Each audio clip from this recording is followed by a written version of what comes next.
번째로 가루체. 가루체는 밀가루 등의 가루 제품에 덩어리진 것이나 이물질 제거를 하기 위해 사용하는 기물입니다. 고운 채부터 사용하는 용도에 따라 여러 가지 크기의 구멍이 있는 가루체가 있습니다. 이번 쿠키파이 실습에서 밀가루 등의 가루 제품을 반죽에 넣기 전에 반드시 가루체를 사용하여 반죽을 만들어야 할 것입니다. 각종 페스트리 커터, 강철과 플라스틱으로 만들어진 커터로 원형, 주름, 사각, 삼각 등 다양한 모양의 커터가 있습니다. 여러 가지 모양의 페스트리를 성형할 때 사용하는 커터입니다. 이번 실습에서는 쿠키 생산 시에 사용하게 될 기물 중 하나입니다. 거품기. 기계가 아닌 손으로 액체류인 계란이나 생크림 등을 휘핑할 때 사용하는 기물입니다. 앞서 제가 기기에서 설명드린 기기는 많은 양의 재료를 휘핑할 때 사용하며, 이 거품기는 제품의 용도, 특성에 따라 소량의 재료를 휘핑할 때 사용하게 됩니다. 스크레이퍼. 고무, 플라스틱, 알루미늄으로 만들어진 기물로 반죽을 분할할 때 사용하는 기물입니다. 예를 들어 빵 반죽을 정해진 중량으로 분할할 때 많이 사용하고 있습니다. 긴 손잡이 주걱. 고무 주걱으로 여러 가지 크림 등 부드러운 반죽을 섞을 때 많이 사용합니다. 고무 주걱은 내열성과 비내열성으로 구분되어지며, 열을 가해지는 재료에는 반드시 내열성 고무 주걱을 사용하여야 합니다. 열이 있는 재료에 비내열성 고무 주걱을 사용하게 되면 제품 위생적으로 매우 좋지 않은 영향을 끼치게 됩니다. 10번째로 빵칼. 빵칼은 빵을 자를 수 있도록 만들어진 톱니 모양의 칼입니다. 빵칼은 톱니 사이 간격에 따라 용도가 나뉘어집니다. 톱니 간격이 촘촘한 빵칼은 소프트한 빵을 정교하게 자를 때 사용하며, 톱니 간격이 넓은 빵칼은 단단한 하드 계열 빵을 자를 때 많이 사용하고 있습니다. 스패츌라. 부드러운 반죽이나 크림을 평평하게 펴거나 버터크림, 생크림 등을 케이크 표면에 아이싱할 때 사용하는 도구입니다. 사용하는 용도에 따라 일자와 일자 스파츌라로 나뉘어지게 됩니다. 다음으로 스파이크 롤러. 다른 용어로 피케 롤러라고도 합니다.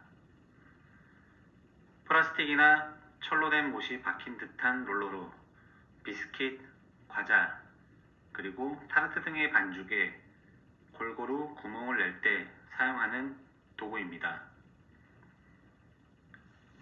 반죽에 구멍을 내는 이유는 반죽이 구워지는 동안 열이 구멍을 통해 골고루 팽창하여 반죽 바닥이 위로 불규칙적으로 올라오지 않게 평평한 모양으로 구워질 수 있도록 하기 위함입니다.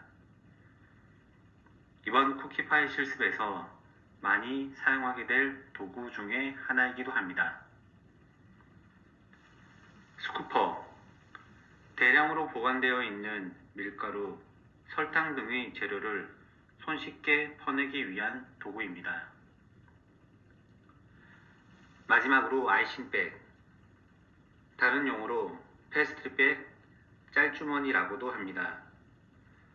아이싱백은 방수천이나 다른 천으로 만들어진 꽃갈 모양의 백으로서 모양을 내기 위해 여러 가지 크림을 담는 주머니입니다. 일반적으로 재사용하는 천으로 만들어진 아이싱백은 위생적인 문제가 발생함으로 인해 요즘은 일회용 비닐 아이싱백을 많이 사용하고 있습니다. 이외에도 제과에 다양한 기물들이 사용되고 있으며 쿠키파이 실습 시간을 통해 도구에 대한 다양한 정보를 알려드리겠습니다. 이번 시간에는 제과 재료에 대해서 알려드리겠습니다. 제과 재료에는 많은 재료들이 있지만 이번 시간에는 제과 재료 중에 가장 기본이 되고 많이 사용하는 몇 가지의 주요 재료에 대해서 알려드리겠습니다. 무엇보다 재료의 기능과 성질을 이해하여야 제품을 생산하고 결과물을 평가할 수 있기에 좋은 학습이 될 것이라고 생각됩니다. 그럼 제과에 사용되는 주요 재료인 밀가루, 설탕, 유지, 계란, 팽창제에 대하여 알아보겠습니다. 첫 번째로 알아볼 재료는 밀가루입니다. 밀가루는 기본적으로 제품의 구조를 형성하는 중요한 기능을 가지고 있습니다. 밀가루는 원료인 밀의 종류에 따라 품질이 달라집니다. 그리고 밀가루의 품질은 단백질의 함량, 회분 함량에 영향을 받습니다. 밀가루는 크게 강력분, 중력분, 박력분으로 나뉘어집니다.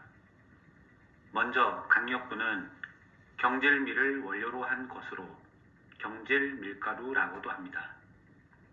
캐나다, 미국에서 생산되는 밀에서 얻어집니다. 글루텐 함량이 높아 빵용, 식빵용으로 적합합니다. 다음으로 중력분은 강력분과 박력분의 중간으로 한국, 오스트레일산으로 얻어지며 제면용, 다목적용으로 사용됩니다. 제과에서는 스펀지 제조에 주로 사용되는 밀가루입니다.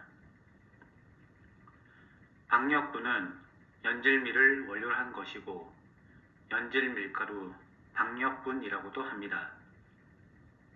박력분은 습부량이 다른 밀가루에 비해 10에서 15% 정도 낮아 과자용으로 사용이 적합합니다. 추가적으로 한 가지 더 말씀드리면 밀가루는 종류에 따라 다르지만 평균적으로 약 10% 정도의 단백질을 가지고 있습니다. 이 단백질은 물과 반응해서 글루텐이라는 성분을 만들어냅니다. 이러한 글루텐은 빵을 부풀리고 골격을 잡아주며 표면을 매끄럽게 하고 쫄깃한 식감을 만들어주기 때문에 제빵의 필수적인 요소입니다. 하지만 현대인의 변화된 식습관으로 인하여 이러한 글루텐 성분을 제대로 소화시키지 못하는 사람이 많아 소화불량, 위장장애를 일으키는 사례가 많아지고 있습니다. 일반적으로 이러한 병을 셀리악 병이라고 말합니다. 이러한 현상을 대체하기 위해 글루텐 프리 제품이 많이 늘어나고 있습니다. 외국에 비하여 아직 우리나라는 이러한 현상이 많진 않지만 앞으로 이런 부분에 대한 연구와 관심도 많이 필요할 것이라고 생각됩니다. 다음으로 당류. 당류에서 가장 먼저 떠오르는 재료는 설탕일 것입니다. 설탕은 단맛을 가진 조미료입니다. 열대 지방에서 자라는 사탕수수나 온대 지방에서 자라는 사탕무 등을 원료로 만들어집니다. 설탕은 제품에 단맛을 부여하고 부드럽게 하는 연화작용, 제품의 껍질색을 형성하고 촉촉한 식감의 보습제 역할을 하는 주요 기능을 가지고 있습니다. 설탕에서 가장 먼저 떠오르는 제품은 백설탕입니다. 가장 흔하게 사용되는 설탕으로 제가 제빵에서 많이 사용되고 있습니다. 설탕은 사탕수수 그리고 사탕무에서 얻어지는 원료로 만드는데 가공하기 이전의 원당은 노르스름한 색을 가지고 있습니다. 이 원당을 정제하고 건조시켜 결정을 만드는 과정에서 황설탕이 원당의 불순물과 함께 색소도 함께 제거되기 때문에 백설탕이 만들어집니다. 여기서 이러한 설탕을 정제하여 순도를 높인 것이 그라뉴당이라고 합니다. 그라뉴당은 단맛의 강도가 높고 찬물에도 잘 녹기 때문에 단맛이 골고루 퍼져 다른 재료에 영향을 덜 미치게 하는 편입니다. 그라뉴당은 우리나라보다는 일본 제과 제빵에서 많이 사용하고 있는 재료입니다. 다음으로 분당은 백설탕이나 그라뉴당을 밀가루 형태로 잘게 부셔 미세 분말로 만든 것입니다. 설탕 100%로 공기를 빨아들이며 굽기 쉽고 과일에 뿌리거나 케이크나 쿠키의 아이싱 또는 데코레이션에 사용되며 맛을 내는 용도로는 거의 사용하지 않고 있습니다. 슈가 파우더는 분당과 같이 백설탕이나 그라뉴당을 잘게 부숴 분말 상태로 만들었지만 설탕 100%인 분당과 달리 슈가 파우더는 설탕 95%, 전분 5%로 형성되어 있습니다. 적은 양을 사용할 때는 분당, 슈가 파우더 어느 쪽이든 괜찮지만 많은 양을 사용할 때는 전분이 들어간 슈가 파우더는 텁텁한 맛이 날 수 있으므로 재료 사용 시 주의를 기울여야 합니다. 황설탕은 설탕 제조 공정에서 백설탕이 생산된 후에 몇 번 더 정제 과정을 거치면서 열이 가해져서 황색을 띠게 된 설탕입니다. 여기서 갈색은 카라멜화를 하여 만든 색상으로 단맛이 강하고 감칠맛을 내는데 좋으며 제과에서는 쿠키나 카라멜화 하는데 많이 사용되고 있습니다. 그리고 황설탕에 시럽 등을 첨가하여 재결정해서 색을 더욱 짙게 만든 것이 우리가 알고 있는 흑설탕입니다. 다음으로 백설탕은 사탕수수, 사탕물을 정제하여 만든 설탕입니다. 하지만 이러한 정제 과정을 거치지 않는 설탕을 비정제 설탕, 원당이라고 부릅니다.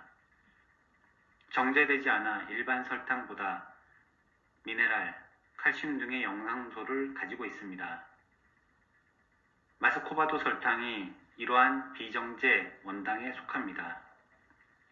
이 설탕은 진한 갈색으로 일반 설탕보다 당도는 낮으나 사탕수수 고유의 단맛과 향이 있고 풍미가 깊어 빵이나 커피 식재료에 개성을 더할 수 있습니다. 다음으로 트리몰린, 설탕의 또 다른 형태인 전하당, 즉 트리몰린이라고 부릅니다. 트리몰린은 수분 보유력이 매우 높기 때문에 제품의 보습 효과에 좋은 영향을 줍니다. 부드럽고 촉촉함이 필요한 제품에 많이 사용되고 있습니다. 같은 양으로는 널리 사용되고 있는 물엿으로도 대체가 가능합니다. 제가 제빵용 유지에서 대표적인 제품이 버터입니다. 버터는 유제품 중 하나로 우유에 들어있는 지방을 분리하여 크림화한 후에 응고한 제품입니다. 버터는 쿠키 파이를 만드는데 매우 중요한 재료 중에 하나입니다. 그래서 이번 시간에는 버터의 기능에 대하여 자세히 알아보겠습니다. 첫 번째로 지방이 믹싱에 의해 공기를 혼합하여 크림이 되는 크리마 기능이 있습니다. 쿠키에서 버터를 크림화시키는 것은 매우 중요한 작업 중에 하나입니다. 두 번째로, 타르트와 쿠키는 입안에서 부드럽게 부서지는 식감이 매우 중요한 장점 중에 하나입니다. 그 바삭함을 만드는 것이 쇼트닝 기능입니다. 세 번째로, 반죽 시 형성된 공기세포가 오븐열에 의해 글루텐의 구조가 응결되어 튼튼해질 때까지 주저앉는 것을 방지하고 쿠키 등의 저장성이 큰 제품이 산패를 견디는 안정화 기능을 가지고 있습니다. 네 번째로, 가소성. 앞으로 실습하게 될 페스트리는 밀가루 반죽에 버터를 싸서 밀어 펴는 작업을 하는 제품입니다.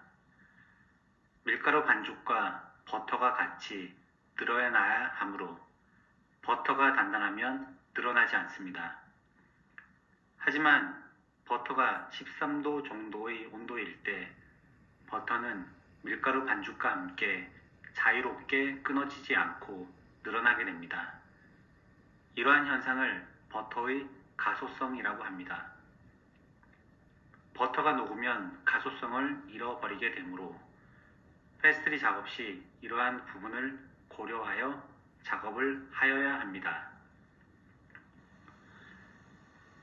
그 외에 식감을 향상시키고 저장성을 향상시키고 수분 보유제 역할을 하는 버터는 제과에 있어 가장 중요한 부분을 차지하는 재료 중에 하나입니다. 버터의 종류에는 일반적으로 무염 버터, 가염 버터로 나뉘어집니다.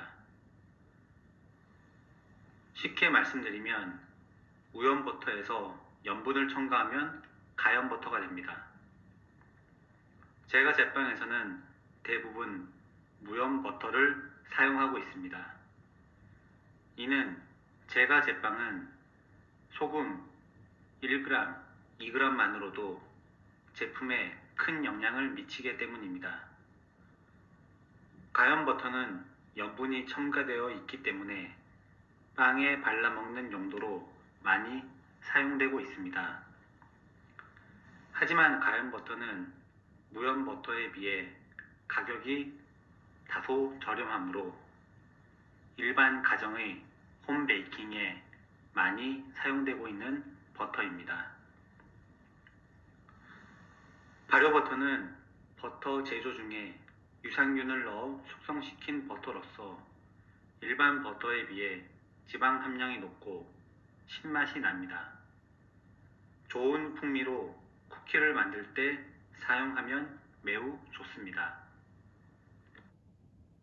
다음으로 마가린.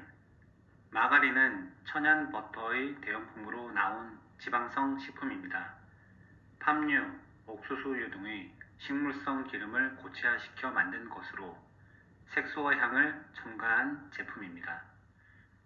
버터에 비해 가격이 저렴하고 보관도 쉽지만 제조 과정에서 발생하는 트랜스 지방으로 인하여 건강에 좋지 않은 영향을 줄 수 있습니다. 라드. 라드는 돼지고기 지방을 녹인 것입니다. 부드러운 맛과 단단한 질감을 얻기 위해 맑게 제조합니다. 라드는 풍미가 있고 바삭하게 만들기 위해 파이를 만들 때 라드를 추가하기도 합니다. 마지막으로 쇼트닝. 쇼트닝은 지방질 100%로 모카씨 기름, 쇠기름, 콩기름 등을 섞어 굳힌 것입니다. 쿠키나 파이를 만들 때 많이 사용되고 쇼트닝을 넣으면 껍질이 연해지고 바삭하게 구워지며 설탕과 함께 사용하면 촉감이 좋아지므로 과자나 케이크를 만들 때 많이 사용하고 있습니다. 하지만 이 역시 마가린과 마찬가지로 트랜스 지방이 많은 것이 약간의 단점입니다. 다음으로 계란. 계란은 크게 10%의 껍질, 30%의 노른자, 60%의 흰자로 구성되어 있습니다. 계란의 주요 기능으로는 첫 번째로 커스터드 크림과 같이 계란의 단백질이 열 변성을 받아 다른 재료와 엉기게 하는 결합제 역할을 하고 있습니다. 두 번째로 스펀지 케이크에서와 같이 믹싱 중의 공기 흡입은 굽는 과정에서 팽창 작용을 일으킵니다. 세 번째로 노른자의 레시틴이 유화작용을 하여 유화제 역할을 하게 됩니다. 네 번째, 노른자의 황색이 제품의 색에 영향을 미치게 됩니다. 다섯 번째로, 계란 속의 많은 영양가는 제품의 영양적 가치에 좋은 영향을 줍니다. 여섯 번째로, 제품에서 계란의 단백질이 밀가루의 단백질을 보완하여 뼈대를 만들어 구조를 형성하는 역할을 합니다. 일곱 번째, 계란 속의 노른자 지방이 제품을 부드럽게 하는 쇼트닝 효과가 있습니다. 이와 같이 계란은 제과 제빵의 많은 부분을 차지하는 재료이며 또한 위생적인 문제가 매우 중요한 요즘에는 100% 살균 처리된 위생적으로 매우 우수한 계란의 사용량이 많이 늘어나고 있는 추세입니다. 마지막으로 팽창제의 종류에 대해서 알아보겠습니다. 팽창제에는 베이킹소다, 베이킹 파우더가 있습니다. 물론 제빵에 주로 사용되는 팽창제인 이스트가 있지만 이번 쿠키파이 실습에서 주로 사용하게 될 팽창제의 종류인 베이킹소다와 베이킹 파우더에 대해서 알아보겠습니다.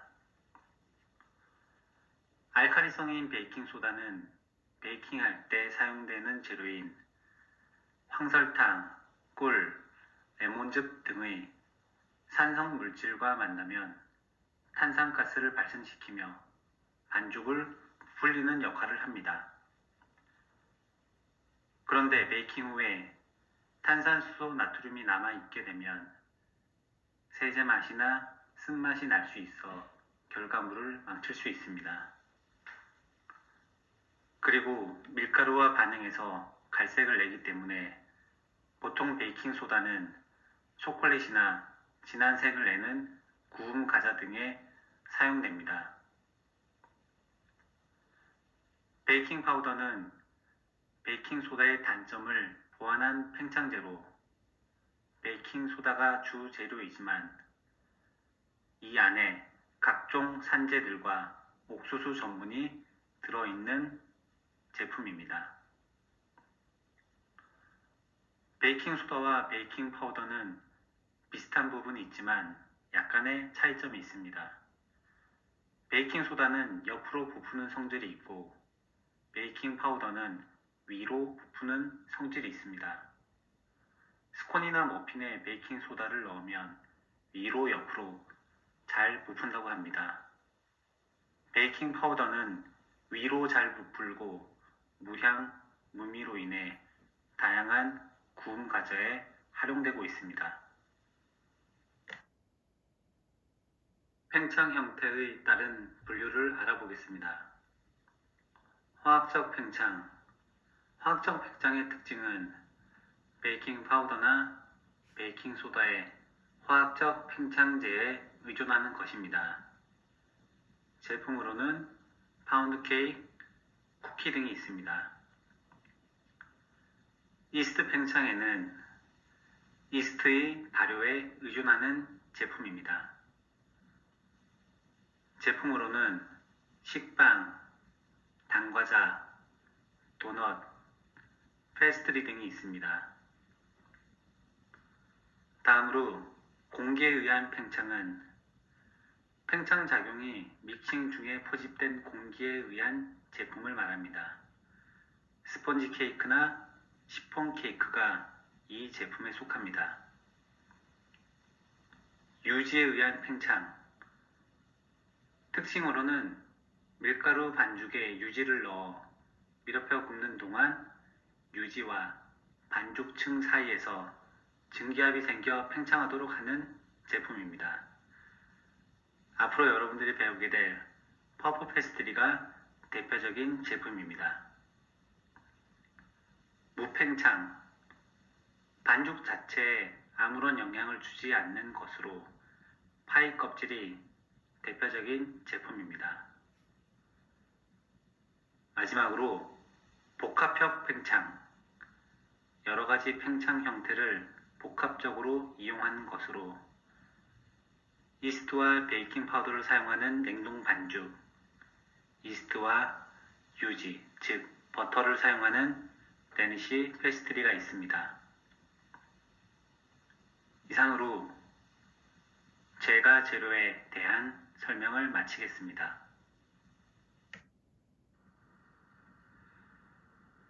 마지막으로 토론과 복습입니다. 앞서 배웠던 제가 실무, 제가 재료에 대한 여러분들의 이해를 돕기 위하여 복습을 실시하시면 되겠습니다. 먼저 첫 번째로 제가 실무에서는 제가 제품 생산 시 필요한 기기와 용도에 대하여 복습하시면 되겠습니다. 두 번째 제가 재료에서도 제가 제품 생산 시에 필요한 재료에 대한 이해와 용도에 대하여 스스로 복습하는 시간을 가지시면 됩니다. 그 외 강의 내용에 관한 그 외 제가에 관한 궁금하신 점은 온라인 수업 자료에 사이버 캠퍼스 내 질의응답란에 남겨주시면 답변해 드리겠습니다. 그럼 앞서 배운 내용에 대하여 복습을 실시하시면 됩니다.